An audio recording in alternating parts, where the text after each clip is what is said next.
real business owners. Here we are, episode 18, guys and gals. We appreciate you guys tuning in. Today we've got a special guest for you, Brent Moser. This individual's a developer and a builder. He's ventured out into multiple other businesses as well that we discuss in the podcast. This episode is brought to you by Easier Accounting. Guys, if you have any bookkeeping needs, tax prep needs, payroll needs, or if you just simply have an entity question on if you're formed properly or not, make sure that you reach out to us. For the most part, we do free consulting, and we want to make sure that you're steered in the right direction and you're operating your business properly. So if you have questions, reach out to us here at Easier Accounting. Enjoy today's episode. Guys, welcome back to Real Business Owners Podcast. This is episode 18. It's myself, Trevor KALE. As usual, we've got my business partner, GOODMAN, with us. What's up? Today, we've got a special guest for you guys. It's Brent Moser. This individual has been a builder and a developer for how many years now? 25 years. 25 years. So he's seen all the ups and all the downs then, huh? Yep. So in 2008, was that just kind of, everybody in the building developing industry just thought their world was falling apart? Yeah, it just turned off like a faucet. Yeah. We stopped. Just out of nowhere? You didn't see it? No, I don't think anybody saw it coming. There's people that say they saw it coming, but that was after the fact, so I don't know. Yeah. Well, if they saw it coming, they probably would have prepared a little bit better. Yeah. It didn't seem like anybody was prepared for 2008, especially in the building, construction, contracting industry as a whole. I watched a lot of those guys with the big houses and the big trucks and the boats and all that stuff. They ended up selling all that stuff off or going bankrupt. A lot of the guys in the industry. Did you see that as well? Oh yeah, a lot of people just cut ties right away and walked away from it. And just restarted and some of them are actually some of the bigger developer builders right now. So would you say the ones that hung on during that time are the biggest developers now, or the ones that they walked away and then they came back? I think the ones that walked away and came back. The ones that hung it out maybe lost a lot of money during that 4-year downturn or whatever it was. Yeah, I think if you're in an upside down position with the banks, you probably fared better than the ones that were in a better position. So some of the ones that maybe tried to make things whole ended up being in a worse position than the ones that kind of walked away? For sure, yeah. That's what happened. Yeah. Okay.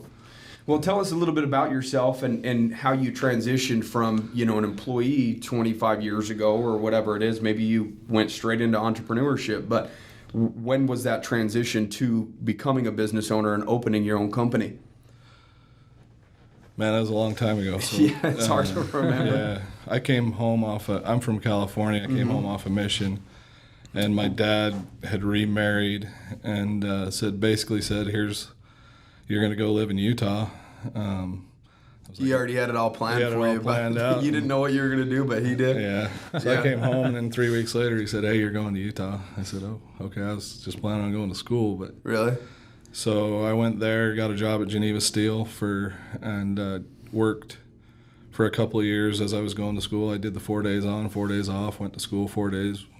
Worked 4 days? Worked 4 days. Were you doing just 10-hour shifts? No, 12-hour shifts. 12-hour shifts? Yeah, all graveyards. Yeah. 6 at night, 6 in the morning. Wow. And then I'd get up in the morning, go to school. I went from work to school. And I was on the track to, I was in pre-med. Okay. That's what I was going to ask, what you were going to school for.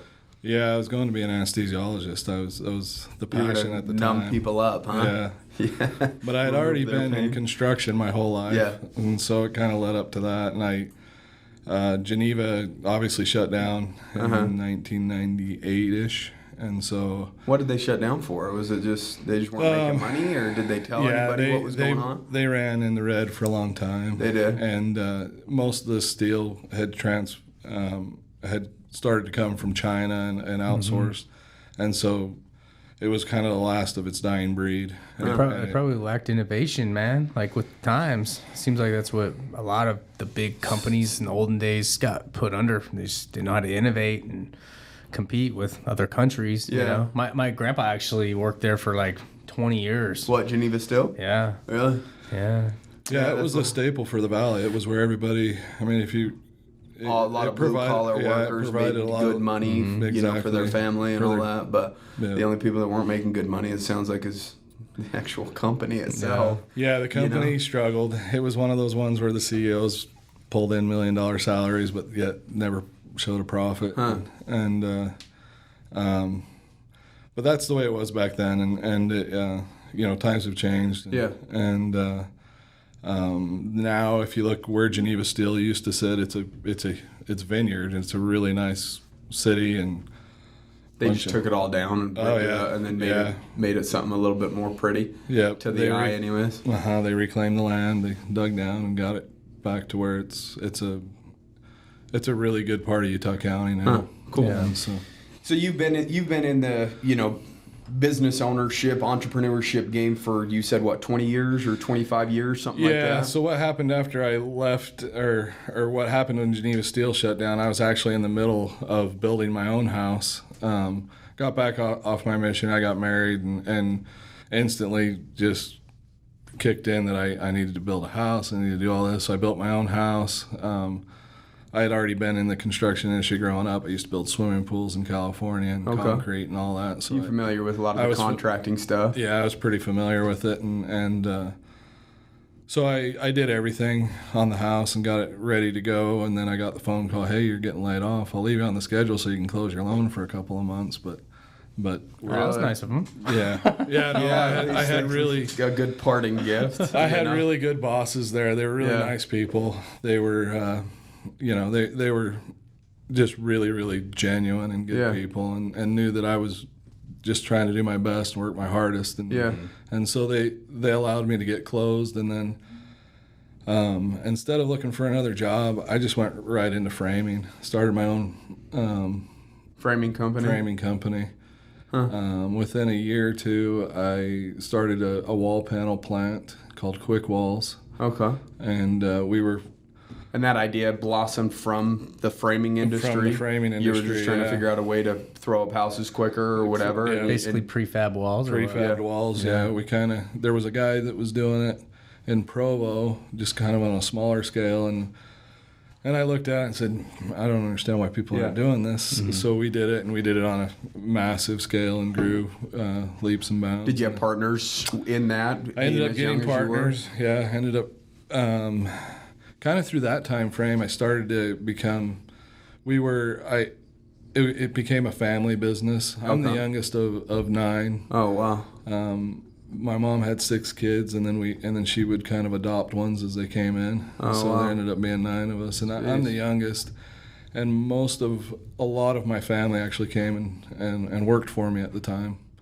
So you were are there other entrepreneurs in your family, or were you kind of the one that took that role? I'm kind of the one that took the role. Yeah. My oldest brother's a dentist kind of entrepreneur. Yeah. My other brother's an engineer, so he worked well with me, but wasn't more of the. Some of the engineers, man, they're tough to communicate with because they're just picking apart everything that's going on. They're trying to figure out what's wrong with the scenario rather than what's right. Yeah. But their brain works that way in terms of, you know, if an engineer's not worried about what can go wrong while they're building a bridge, you know, then the bridge might fall down, you know. So they're really wired to, you know, because when I was a sales guy and we were on the phone with engineers, they were the toughest people to sell. They were known as that. Yeah, like you didn't want to get on the phone with an engineer because no matter what you told them, they're going to dissect it and find out what's wrong with the picture rather than looking at what's right with the picture. Right. But I mean, it's kind of ingrained into them because that's what they're supposed to do. They're supposed to look at, okay, what can go wrong here, and basically, you know, fill those gaps so nothing does go wrong, right? Yeah. Is he kind of the same analytical? Yeah, mind? That's exactly the way it is. In fact, the opposite is the easiest guy to sell to is a salesman, right? Yeah. That's true. They're the easiest buyers. So. You know, especially if you've got a good pitch. I buy everything. Yeah, especially if you got a good pitch. You're like, damn. Yeah, I'm the same way. In fact, I was just going to ask if you still build pools because my wife keeps telling me she wants a pool and I need to buy one. So.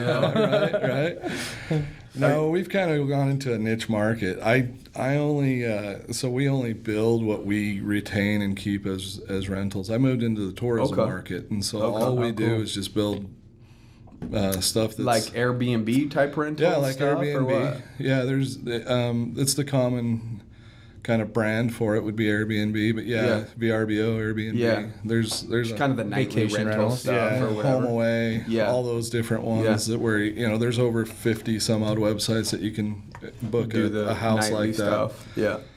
But I had grown through started doing development and all that, and grown through all those different facets of construction. Did the production housing, and all of that, and got into long-term rentals and that kind of thing as well.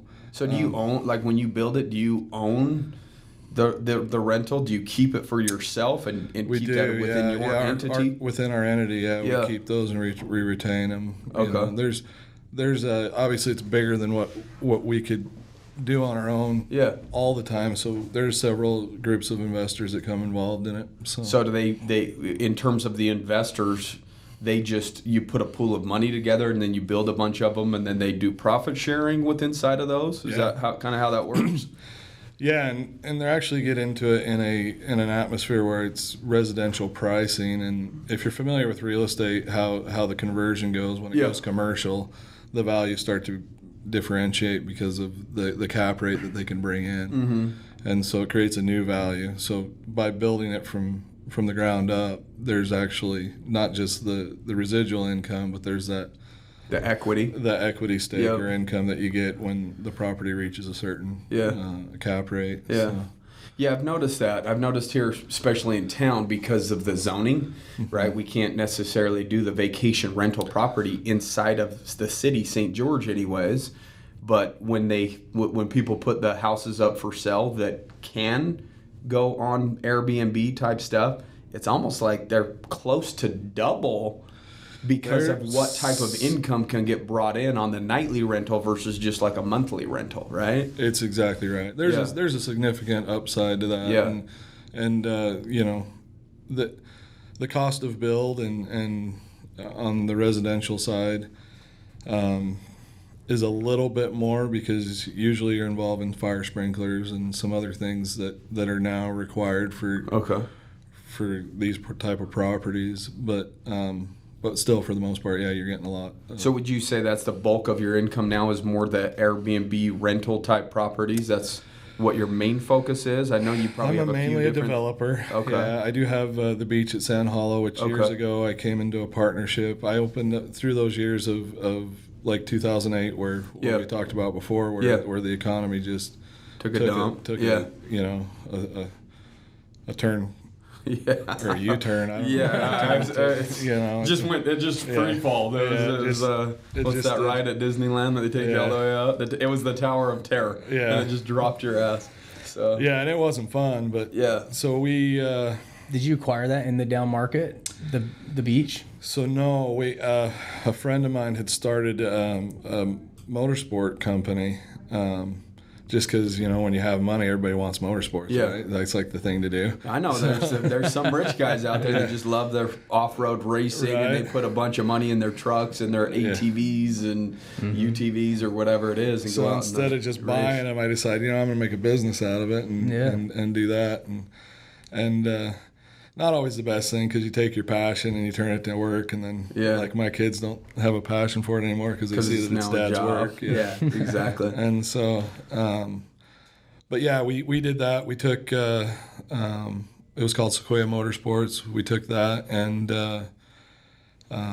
part of that led into a trip that we had at Yuba Lake, and I was out there and just thinking, man, we should start a rental company out here, you know, and get some concessions. Talked to the state park manager. He said, people have tried. I don't think it's a great thing, but if you want to, go ahead and give it a shot. So I took a manufactured building, just threw it up there in like 2 weeks, and he was and blew him away. And he was like, how'd you do that? How'd you do that so quickly? I was That's like, what I do, man.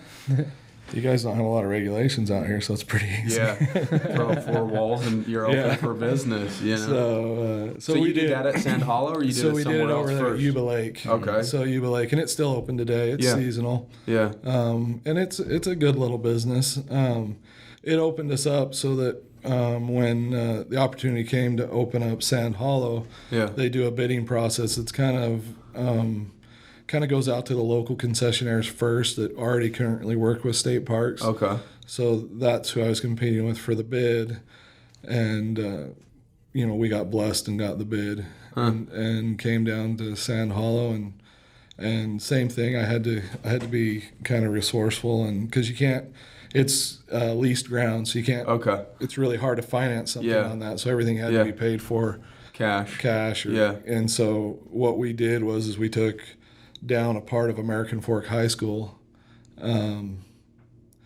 and used their portables. I brought them down here, and I made that store. What you see today is actually portable units from the high school. So you own the concessions out there at Sand Hollow. Sand Hollow, if you guys don't know, I mean, obviously the majority of you guys listening don't live in St. George, Utah, but it's Sand Hollow is a lake that we have here locally, about 15, 20 minutes away from here, something like that. It's the most popular lake. Yeah, for sure. The beach and exactly. So we didn't really have that prior to Sand Hollow. I mean, Quail was rock. Yeah, you're freaking. Yeah. There's not much of a beach scene, So, so you own the concessions, but do you also own the boat rental and the ATV and the jet skis and all that? So all of that's combined? Yep, that's the whole thing. And when did you set that up? It seems like it's 5 years ago or so? No, it's set up it's been since, so we got the contract in around 2010. Okay. It took us a year or two to get everything settled in because we had the other lake. We were building homes. At the same time, I'm a real estate developer, home builder, so we're doing, parade of homes and all that kind of stuff. So this was kind of like not necessarily that wasn't the priority at the time, but it was something that we definitely I saw as something that could be, especially when I first went down there. Dixie Springs, which is the subdivision right by it, had about 20 homes in it. 12 of them were all under foreclosure and nobody living in it, half built. I know. Back in the day, you could get those lots for like $30,000 or something like that. Yeah. You can buy them for nothing. Cheap. They were just they had an SID on them, which is a special improvement district fee that you had to pay. But even with that, they were still just affordable. Yeah, they were trying to give those things away, just getting that booming out there. There's that one even further past. Where they have the bigger homes and the trees, all those mature trees. That neighborhood never really took off. I don't know what happened with that. So that's Elam Valley. I'm actually the guy that's putting that back together. And now if you look there today, there's 20 new condos in there. Well, we went golfing out there. Is Chapman still in on that? No. Who was it? Chapman. Oh, gotcha. Yeah, I drove by it recently when we went golfing out at... was it Sky Mountain? Yeah, it looked like something was actually being built there. And I drove by. Every time I drive by, there's really not much going on. And just 2 or 3 weeks ago, I drove by, and it seemed like that there's some action going on in that neighborhood now. Yeah, we're turning it into a resort. Oh, so are you? The whole neighborhood's going to be a nightly rental resort with Really? Clubhouse, all the amenities. We'll probably get an amphitheater in there. Tonight, it looks nice out there, especially all those mature trees that have been growing for years and years now. It seemed like it was a well-planned little community neighborhood, whatever you want to call it, but then it just stopped. Bad timing. Yeah, I don't know what it was. 2008 came, and that one didn't recover. 2008 came for everybody, so there's a lot of neighborhoods that just... And that one was brutal, but now it's going to be revived, and good, and you'll see a whole bunch of commercial go on out there. When I first went out there and the lake was still being kind of developed, we really didn't even have the south parking lot. The boat ramp was just barely put in. Yeah.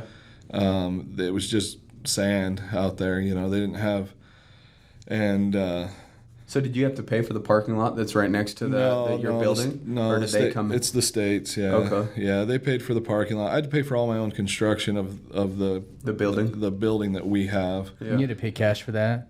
Yeah, there's no. So we're on a lease. The state basically has a management agreement with Washington Water District Conservancy. Yeah, and and then we lease from them, and so it's a co-op. It's a shared.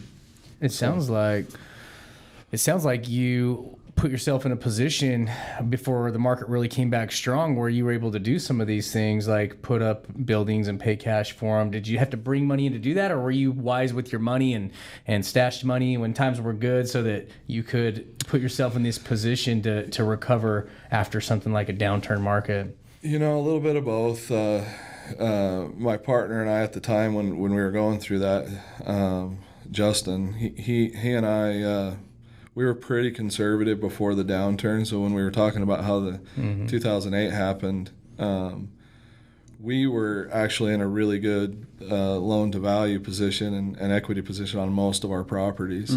So there wasn't really any negotiation with the banks. We just had to kind of ride it out. Yeah. So the downfall of that was it just took us longer time. To recover, We couldn't just flip over and restart. We had to do that. And so we had empty commercial buildings. We just started to think of different ways to fill them. And, we used basically our built-up equity and capital to fund most of the new projects and stuff like that, just to keep money coming in. Man. That's the point I was trying to make is, I tell people all the time, like, cash is king, man. And in order to get cash, you got to be conservative. When things are good, you can't live to the max. But we had some good investor friends too that came in and helped us when we had a need. So, and there's several of us involved in there. I'm not the only owner of the beach. Tony Larson, which I mentioned before, he's a business partner, one of the partners, and we try to hit a market that's a little bit different than just going. A lot of people have started and they'll start these businesses like that, and they'll just go super, super high end, but the money doesn't always work. When you're buying a $150,000 boat, and you think about how many people are actually going to be able to rent that, and then the end all user. Doesn't necessarily even know how to use that boat. Yeah. You know what I mean? Especially at that price point. Yeah, you're setting them up to where they're going to damage it or do this or that. And then the repairs are going to be that much more expensive. And the repairs are $5,000 to $10,000. And all of a sudden, this couple $1,000 venture that they went to go do now is $13,000. And they're just... So we try not to set up the market like that to where it's just so much risk to not only to us but to the customer that comes in. So they're liable for anything that happens while they're out and about. Because my first venture out there, I took our used inventory that wasn't moving because we had that motorsport industry. And I was the Articat dealer. I had Sanger boats. I had just all these lines. I had Express. So I took the non-current product. And I took that and I moved it over into the rental side. But I was putting in like these higher end boats and stuff. And after one season, the boat was done. Just destroyed. Beat to shit. Huh? It didn't look good. It just was. So I took a $70,000, $80,000 boat and made it, look like a $30,000 boat. And the problem with that is in one season, there's no way to recoup that much in rentals. So I had a learning curve that I had to go through. Everyone has to go through those and find the right painful mix. Learning curves of not making money. That's one of the best ways to learn is if it's not working and it's not making money, you'll adjust really quick, right? And also to find the where the market was at what people could afford. So that it wasn't. Especially I wasn't for this just catering to. So it wasn't just catering to the elite that could go out and spend $3,000 or $4,000 and have a day. We wanted to really, with state parks, cater to the masses, and so that really almost anybody can come out and round up $300 to $500 and amongst a whole group of people. That's really if everyone pitched in $150 or something. Really not a lot of money. And then we really started going heavily into if you've probably seen out there, we have 1 million jet skis. Not really, but it looks like it. You've got you got a ton of that stuff just around the building. And when I first started, we were probably in that. I think now it's closer to $100, but we were in that $70 range. And we were just trying to get it so that people could get out there and have fun. Yeah. Experience something that they would never do and never have. And maybe they couldn't afford to go get a boat, but they want to go out on a boat 2 or 3 times a year. Right. Just rent it from you. Yeah. And then they don't.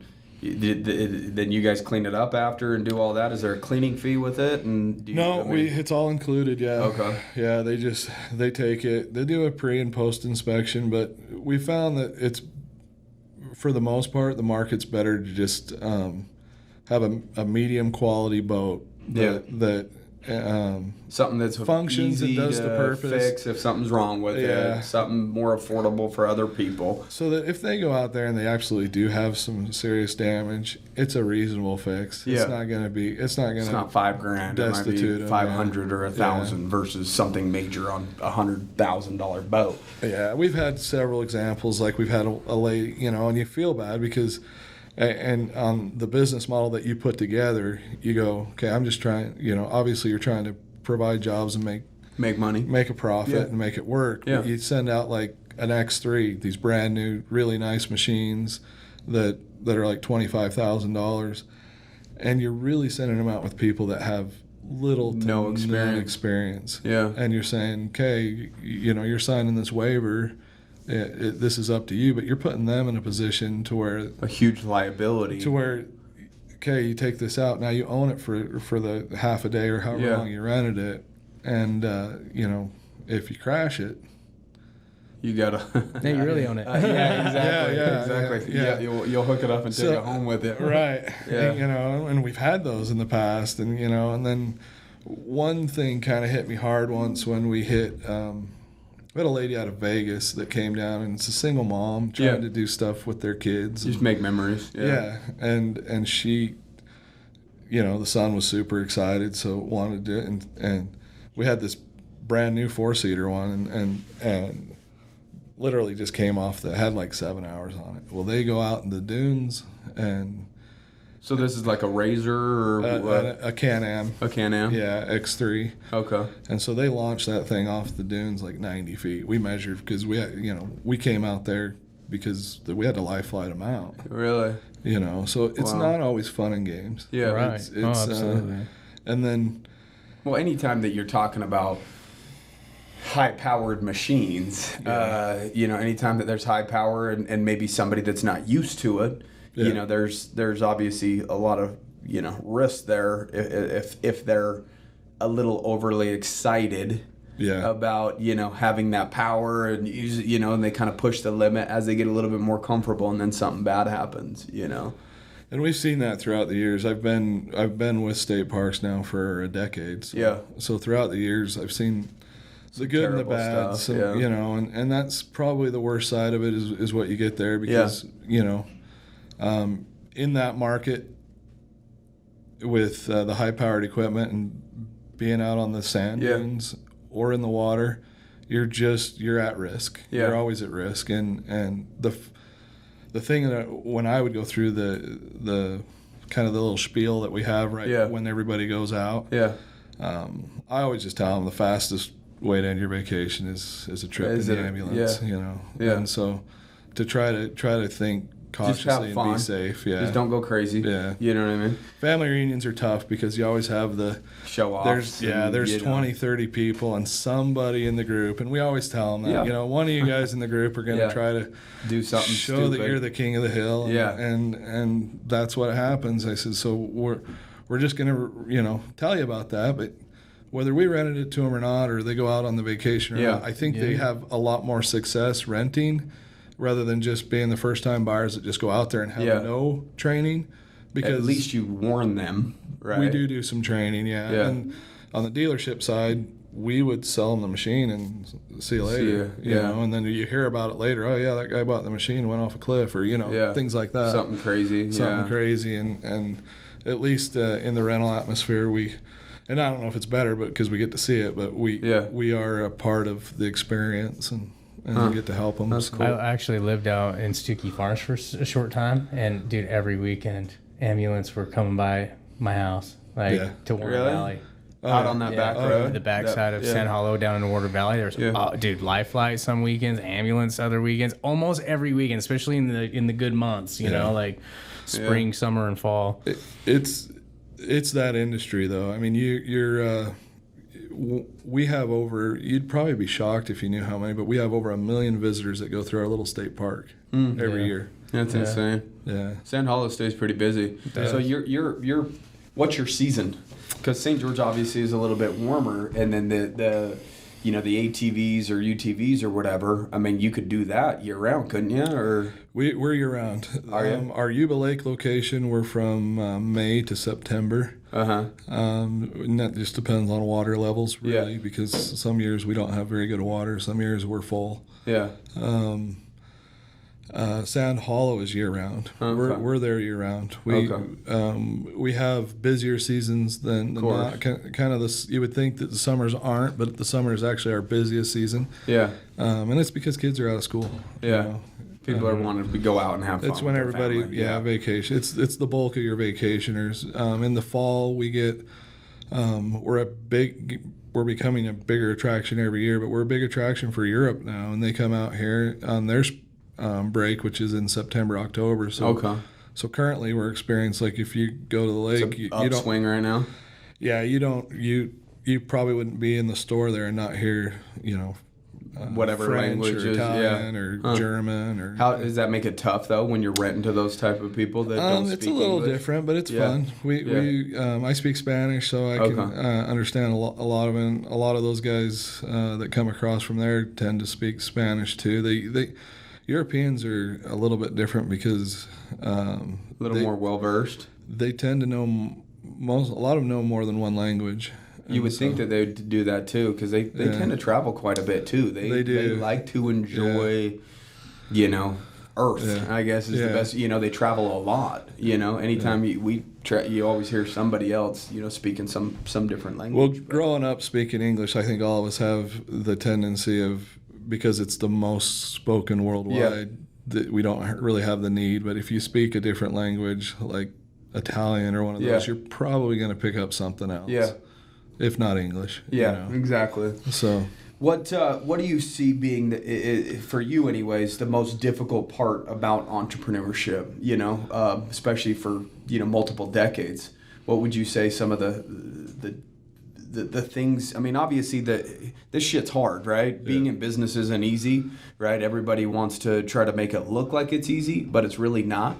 What's some of the most difficult challenges that you face as an entrepreneur, especially as you venture out and you have multiple businesses? Obviously, with venturing out and having several different businesses, there's always going to be failures, trial and error. You lose money, adjust, lose money, adjust until it finally works. Like your $100,000 machines, and then, hey, let's dumb it down to a $30,000 machine or let's make it a little bit more available to the common individual. What would you say some of the most difficult things that you've faced in your journey is? I would say anybody that has a business scale set up like I do, where you've got so many different employees and stuff that you rely on. Yeah. Manpower is definitely probably the most difficult. In terms of just keeping and retaining employees that are good, or what do you mean by manpower? I think.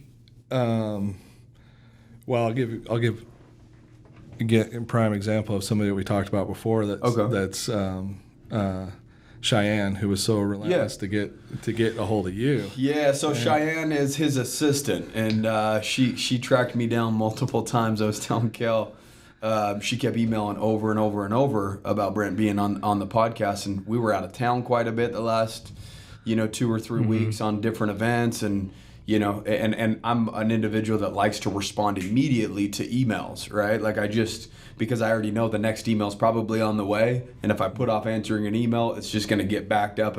So I just like addressing things, on the spot. So I would always reply, hey, out of town again, hit me up next week, Monday morning. Cheyenne, there she is. She's in the inbox. Hey, what's up? Hope you had a good trip. Can we get him in there? And I'm like, you're gonna kill me. We're out of town again, or we got this going on. Like, hit me up next week. But she was super persistent, so I definitely appreciate somebody like that, especially as an entrepreneur with how busy we all are. Right? You kind of need to be persistent, and this is a good lesson probably for a lot of people.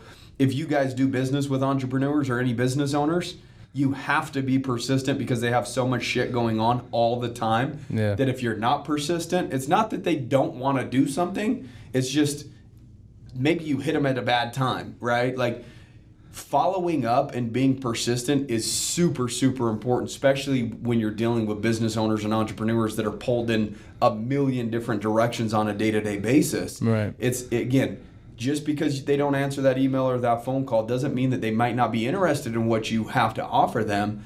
It just means that they're probably busy as shit, and you have to, if you really want to earn their business, you've got to stay in front of them. You know what I mean? Like you probably get pulled in a million different directions on a day-to-day basis and can understand the power of persistence. And if somebody stays in front of you long enough, something ends up happening, right? Oh, yeah, for sure. Sorry, just went off on that whole thing. But Cheyenne, tell us a little bit about her.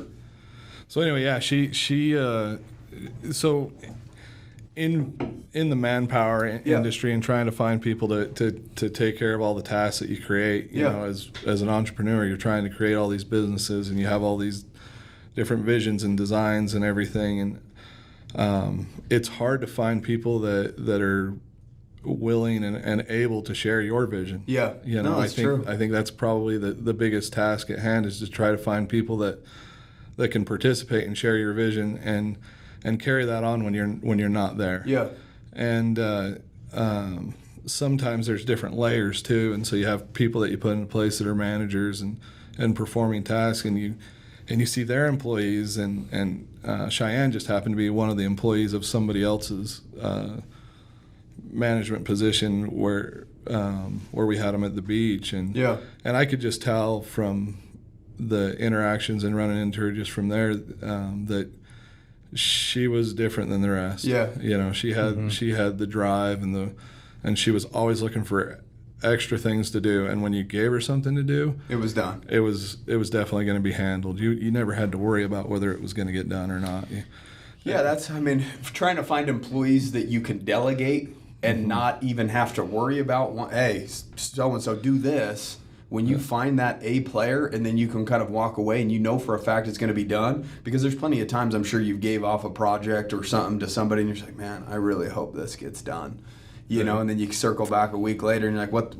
Give me an update, and something's not done yet. So to find an individual or a player like Cheyenne where they just kind of fill in gaps, right? Like, I see this needs to be done. I'm just going to jump in and do it. In some cases, without even asking, that's a leadership type personality, right? That's an A player that you want on your team. Yeah. So would you say one of the most difficult things in entrepreneurship is finding those A players that can step up and kind of take on the roles and trust that when you delegate, it gets done? Yeah, that's the biggest problem. Is you come up and to find the people that are going to be able to actuate or to perform the business as you've kind of laid it out. Yeah. And at your level of expectation. Yeah, at the level that you want to see, because everything that you do, you know, is a reflection of who you are. Yeah. And sometimes, you know, you have to take ownership for things that maybe you didn't even do.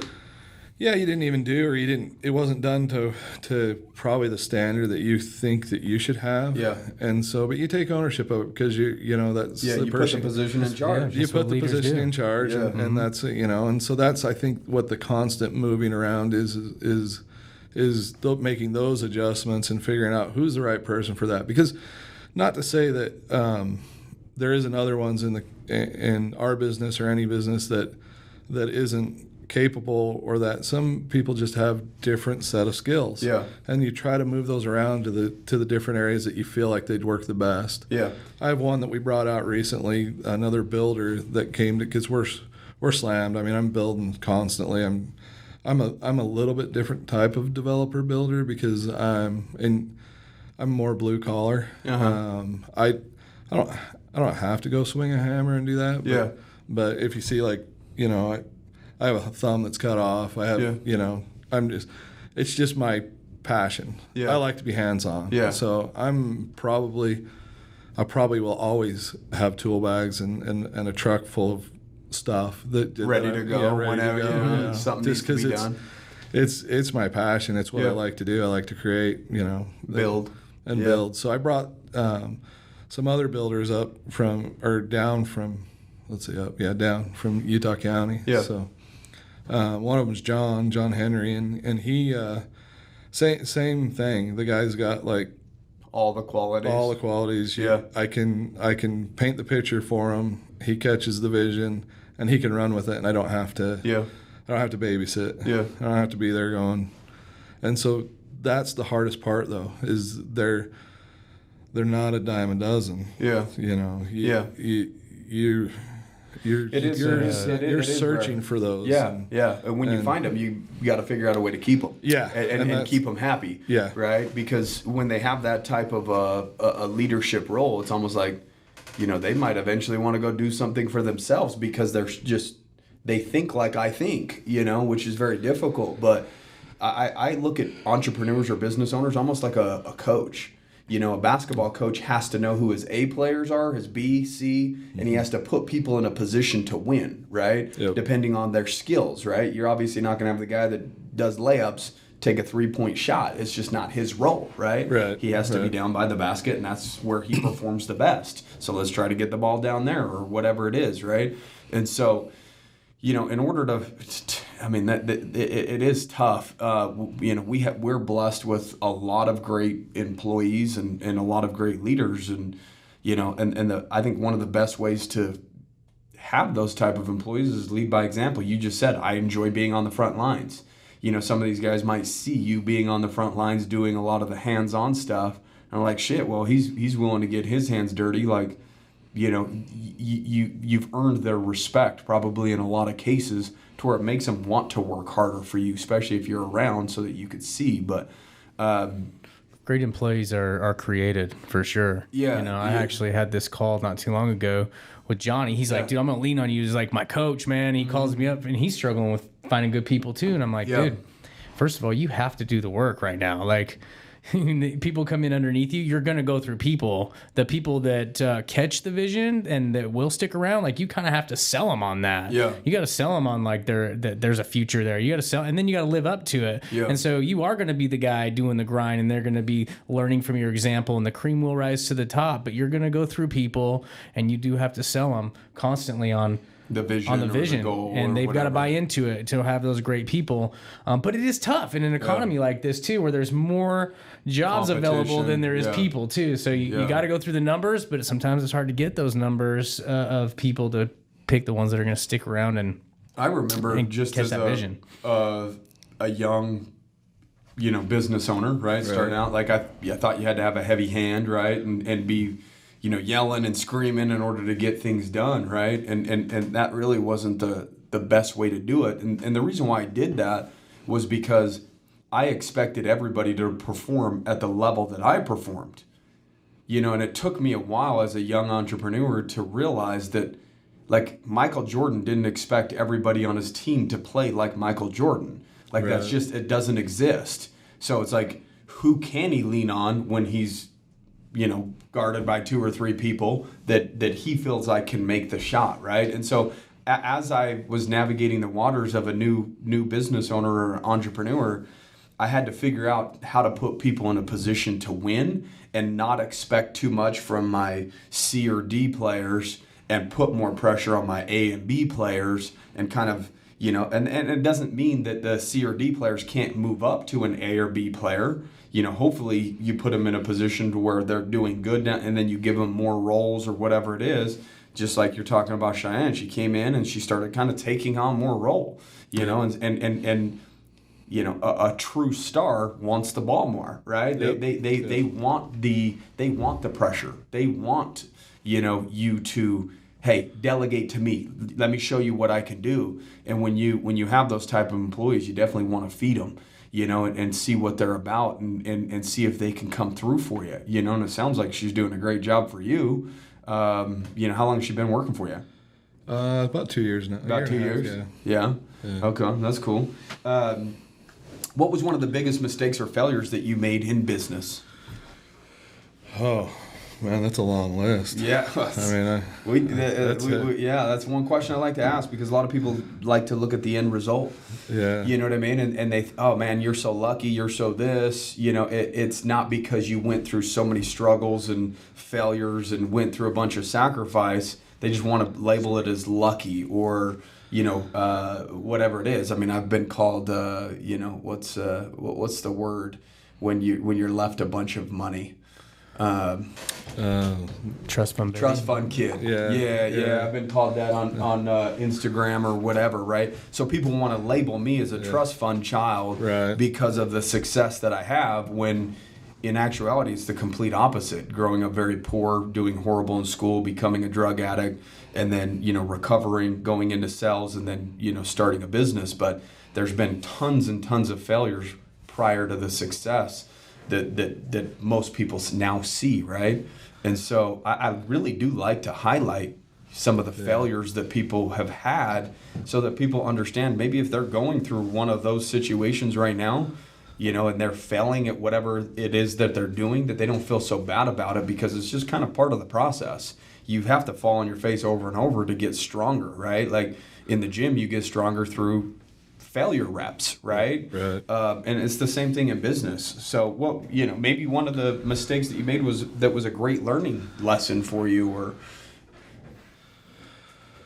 Man, this is a tough question, because I kind of want to answer it without getting emotional about it, So, but not necessarily. I mean, we all successes and failures in every business that you start, and some of them, like I mentioned, the boat thing. But I would say the biggest problem for me personally was trying to find balance. And a lot of people look for that. You'd be surprised on how many, maybe you wouldn't be surprised, on how many direct messages I get, talking about balance. Well, how do you balance it all? You know, and that is a very, very tough question, because in most cases when you're trying to make something work, there isn't balance. No, there isn't. And a lot of times you take things to the extreme, and you keep going, and you work, I couldn't tell you how many times I went 50 plus days in a row without a break, and literally 12 to 14 hours a day. Every day. Yeah.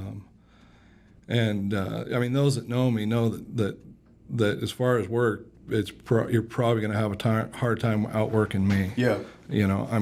I'm gonna push till the end. When the sun comes up and then the sun goes down. Yeah, I'll push it all the way and pull all nights and do what I have to do. Yeah. And but there's a direct effect on that too, like family life. Yeah. Yeah.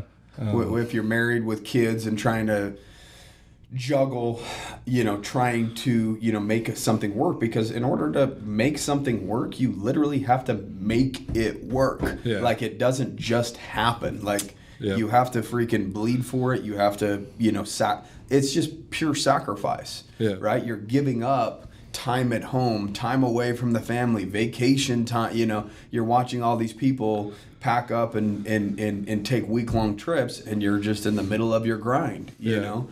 I can tell you something that I related it to a while ago was, and I never thought it was myself, but I've always been in the MMA industry too. Okay. And so I'm a promoter of that, and I've done it, trained, done all the stuff, and been around the fighters and supported a lot of them throughout the years for a couple decades now, and I'd always watch, and I'd tell we had gyms and different things going on, and I tell one of my managers that was over a certain section of that, I said, man, you got to let these guys have their family time. You can't consume them so much. That he's like, well, but if they want to win, if they want to be a champion, this needs to be first priority. Yeah. And I would always counsel them and tell them it's never first priority. Your family's always first. Mm-hmm. You always need to make that the first priority. At the same time, I'm telling them that, I didn't realize until years later, I've always made my job first priority. Yeah. And it was rough to, maybe 20 years later to realize, you're telling people something and you're not doing it. You're not doing it. Yeah, your first priority is said and done. Yeah. It is really hard, man. Like, there is no balance, because you have to sacrifice so much to get ahead, but then they are the reason you're sacrificing, but then at the same time, they're getting neglected. Yeah. And at the end of the day, man, some of the best tips we've gotten recently is like, dude, like, everyone's living off their schedule. It's like, schedule your family time. Yeah. So that you don't. That was cool. Yeah. That you don't neglect it completely, you know, Yeah. because they realize that they're, you know, you're sacrificing. Yeah. But they also, your family needs you, you know. Yeah, we kind of justify it throughout that because as one of the drives I think of an entrepreneur is the fact that we want to provide. You know, we want to provide for our families. Yeah, we want to provide, you know, and you want to help people in general. Yeah. I think that's the spirit of being an entrepreneur is to help people, not just yourself, but a true Serving and impacting other people. and impacting the community that we live in. Yeah. And sometimes we forget about our own situation and ourselves. The ones closest and to us we or lose ourselves. Yeah. And so mine comes through that, and I think, you know, I probably paid the ultimate price because I ended up getting divorced over it, and time with the kids was rough. Yeah. And so you've been able to, now that you've evaluated that, do you? Well, yeah, I came here to St. George. I got remarried, and my wife Ashley, who's just an incredible worker. Yeah. I mean, she has a similar passion like I do, and she'll work. You know, She'll do whatever it takes to get it done. Yeah. So, you know, has that same kind of attitude. Yeah. But something that we tried to promise ourselves was that as we moved down to St. George, we were going to slow it up a little bit. And admittedly, we both said it's been hard to do that because You've never taken a back seat to. Yeah, we have that passion of just keep going. And you know, and with the vacation rentals and all the businesses that we're doing, it's fun for us, so we could dive in there and we could literally do it 24/7. Yeah. But we try really hard to still we try to search for that balance to pull it back and say, hey, we need to take time to remember who we are. And so that by far for me has been the most difficult. I've failed at it over and over and over. Yeah.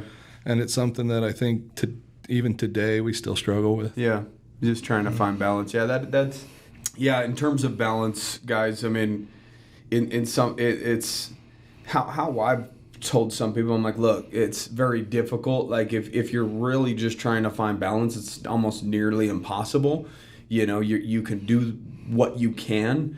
But I've told people, like, right now it's like 70-30, you know, and 70% is business. And I said, I'm hoping at one point I put myself in a situation where then it flip-flops. Yeah. You know what I mean? Where it's 70 family and 30 business, you know, by having operational managers, you know, running things, and where we can pop in and out of the office and just make sure that, you know, the office still exists and didn't get burned down or something.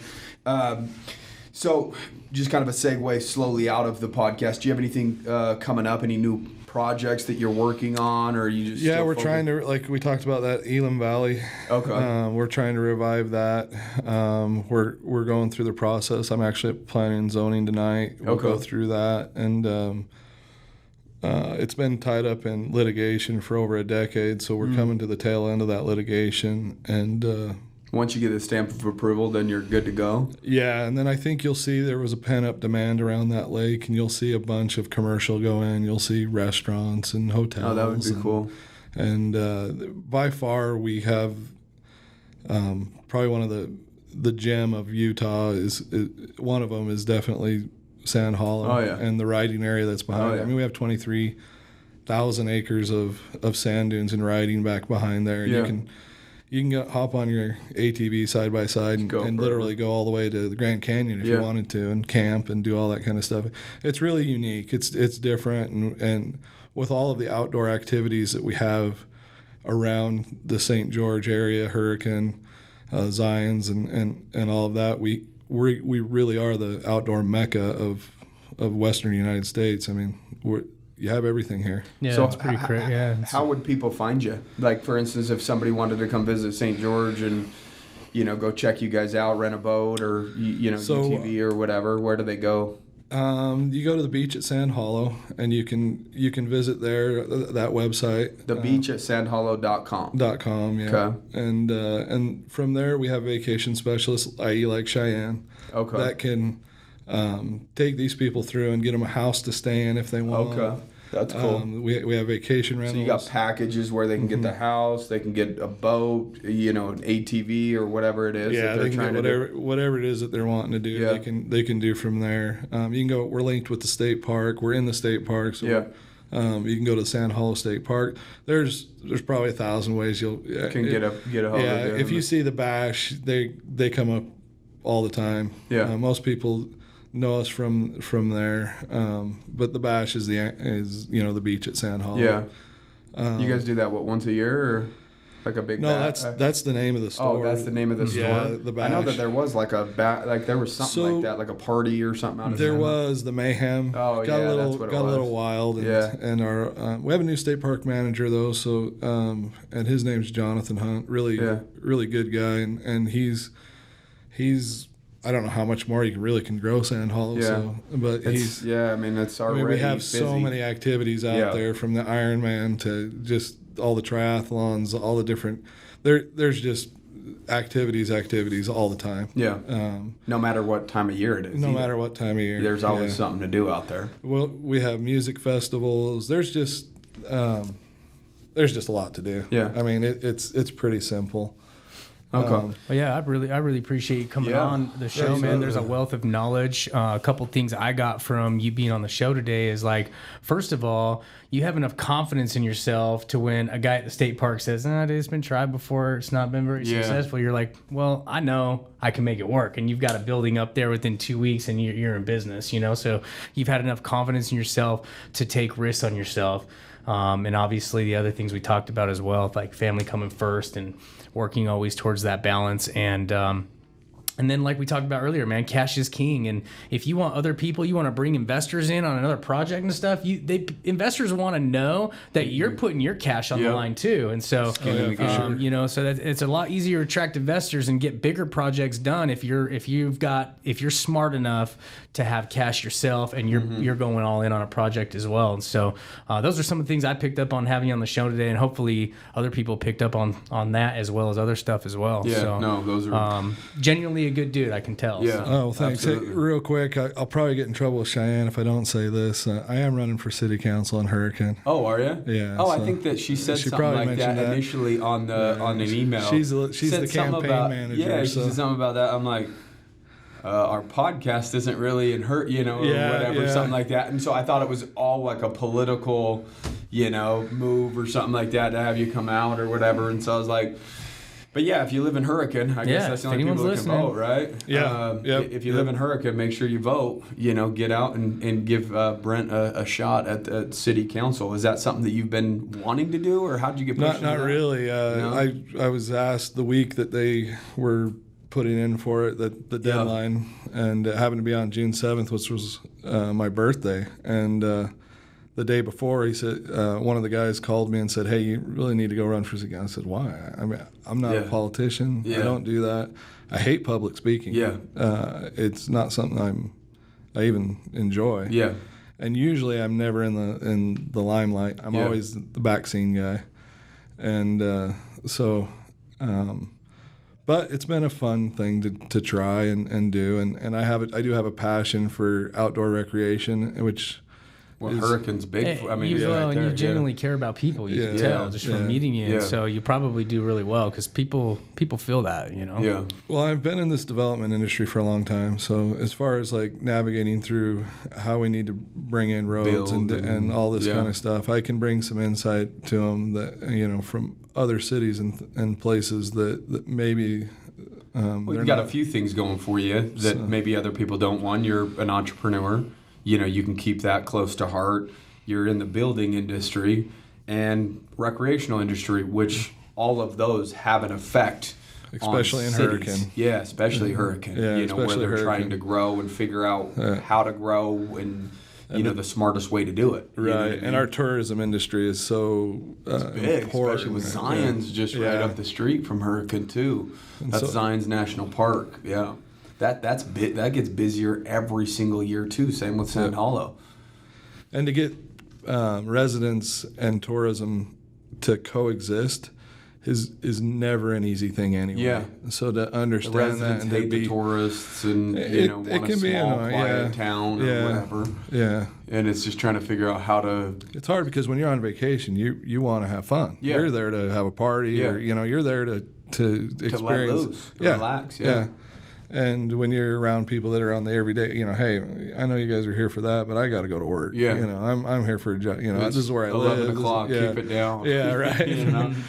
Especially on a Thursday night. I still got one day of work left. Yeah. And they're just like, I'm on vacation. Yeah, screw you. Yeah. Grumpy old neighbor or whatever, So it's hard to find, Yeah, again, the that balance, Yeah, back to exactly. balance again. But anyway, that's what I was hoping for, is to try to help through the city through that. Yeah. And so. No, that's good. I'm sure you'll do good. Yeah, you will. You'll do great. Guys, if you like the podcast, make sure that you leave a review. Make sure that you subscribe to the podcast. What I'm going to start doing next week is I'm going to start reading a review at the end of each podcast, just to kind of give people a shout out for leaving the review. So I'll make sure when you leave a review, you put your real name so that I could give you a shout out. So anybody that leaves a review this week, you're going to be at the top of the list for your review to be read on the podcast just as kind of we end. So make sure that you share the podcast with your family and friends, or anybody that you feel like would get value out of it. We wish you guys nothing but the best. Kick ass. Thanks.